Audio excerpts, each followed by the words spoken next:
muscle and bone replaced by steel and metal, a pump to replace the heart, and cold brass to replace skin. Welcome to Radio Fairhaven.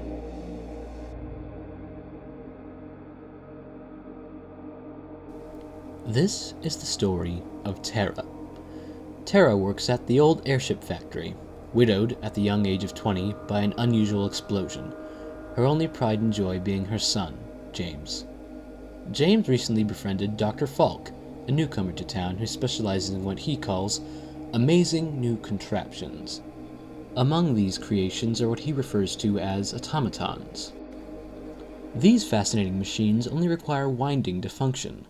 Their designs are so intricate, so complicated, that they appear to have minds of their own. There are 3 of these automatons, currently.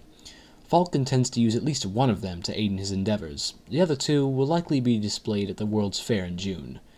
He's assured Tara and James that they are completely safe.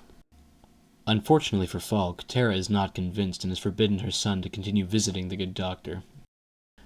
A few weeks later, Tara returns home to discover that James is missing. Wasting no time, she immediately runs to the doctor's mansion, hoping for the best, and praying against all odds that her son is all right. Upon entering the mansion, she discovers the butler dead on the ground. Further examination reveals a broken neck, along with odd bruising around the throat.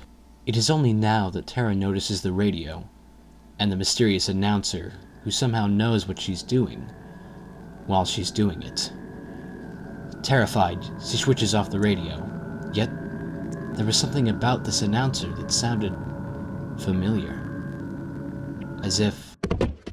Tara looks up, startled by the sound, and moves forward towards the open door.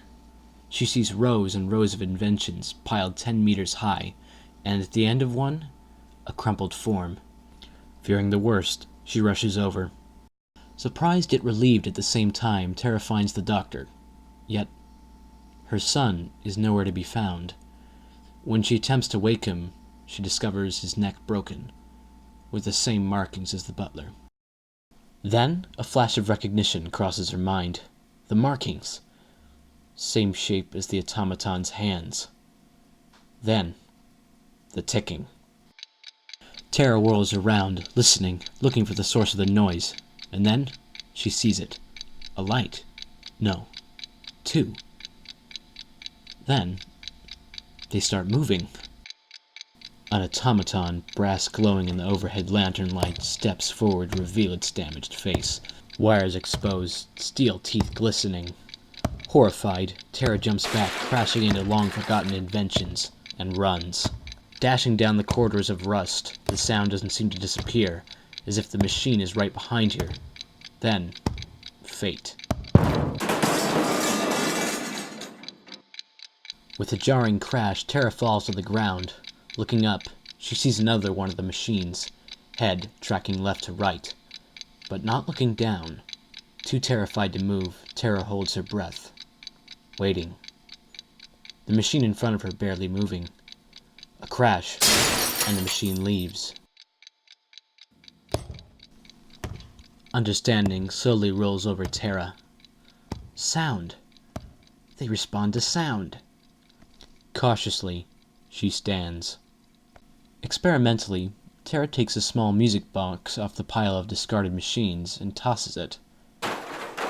Almost immediately, the machines arrive investigating the foreign noise. Tara, seizing the opportunity, begins pushing with all her might against the cabinet of inventions. Before the machines can react, 3 tons of rusted metal falls upon their intricate bodies.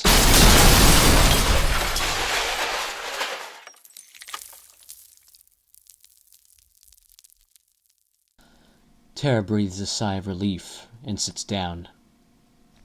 Then, the ticking starts again. She looks up, frozen on the spot. The automaton with the missing face stirs from the mess of steel and corroded brass. Tara backs up, attempting to stand, but the machine's hand clamps around her ankle. With a sickening crunch and a flash of searing pain, Tara falls, the machine creeping closer, closer, ever closer, and closer. Anticipating the end, Tara closes her eyes. She opens her eyes. The machine was frozen in place, hand outstretched. "It stopped?" she asks. She puts her head up against the machine's chassis. No ticking. Finally, having a chance to look at the machine, Tara realizes that there was a pleading, almost human look in its eyes, as if begging to be rewound. A request she had no intention of fulfilling. Struggling to stand, she spots a door that was obscured by the wall of junk. Rushing over, Tara enters to find nothing.